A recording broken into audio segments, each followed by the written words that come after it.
I'm Cape Joel, and this is Comic Smack, your weekly, daily, all the time, anytime comic show where I give you your fix of everything you need to know from the world of comic books and superheroes. And on today's show, we're taking a closer look at the Mighty Thor issue number 16. Jane Foster has been kidnapped from Asgard by the SHI'AR Empire. What do they want with her? Well, let's hop on in together and find out, shall we? Alrighty then, so as the comic opens, we are introduced to the twin SHI'AR gods, two luminous individuals who loom large over some of the most powerful beings in the galaxy. They raided Asgard, and while they hurt no people, they did end up taking Thor, God of Thunder. Why? Well, because they want to prove that they're better than the God of Thunder, that's why. In fact, they think they're better than any other god in the universe, and when Jane hears all this, she is just absolutely done with this crazy meeting and is about to leave. The way she puts it, she's been all over the known universe, met gods of a bunch of different pantheons, and the one thing they all had in common is they all thought they were the best one. Now, it's made very apparent very early on that these twin gods are not to be messed with. Gladiator, who we've already seen manage to go blow for blow with Thor, steps into this argument only to get smacked around for all his trouble. Now, you'd think the rest of his buddies would be willing to jump in and help him out here, but no, they are all so under the sway of these gods right now, they dare not get involved.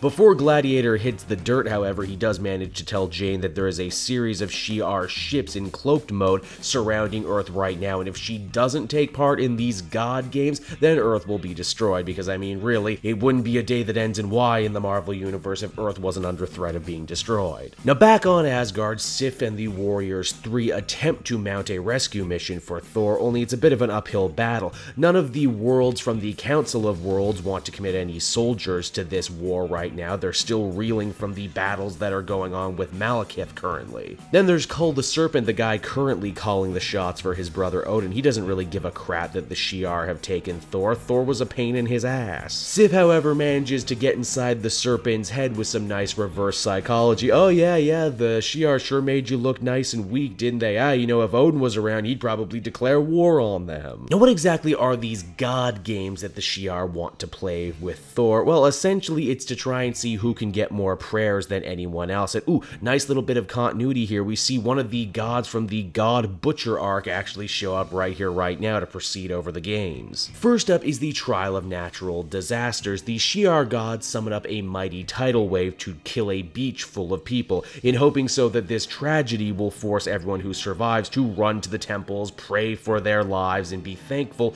that they themselves weren't killed that day. As you might have guessed, Jane Foster thinks this whole thing is positively psychotic and jumps right on in to save the people from the wave. Only in doing so, she does something rather unexpected. The people begin to worship her for saving them. So yeah, well, she completely didn't mean to. Round 1 ends up going to Thor. However, it seems that these sick and twisted games will be going on for much longer, and Jane is going to have to hold her ground before reinforcements can come. Luckily for her, the Asgardians have gotten aboard their flying longships and are ready to make it to SHI'AR space. The Mighty Thor number 16 really does heat things up in this SHI'AR Empire Asgard war storyline. I love the idea that this whole fight is started just because of some theological dick measuring contest. It also asks some pretty interesting questions about Thor as a character. Wait, are you actually a recognized god of thunder, or are you just some super advanced alien that people worshipped as a god of thunder? I definitely like this infusion of Marvel cosmic into what is normally a sword and sorcery fantasy type of comic. Thor, of course, always being one of those characters who rode the line between those two genres expertly. The art also looks great, and I'm really excited to see where this story could possibly go, especially when we stop and consider that the unworthy Thor is currently dealing with a bunch of cosmic stuff right now, and wouldn't it just be interesting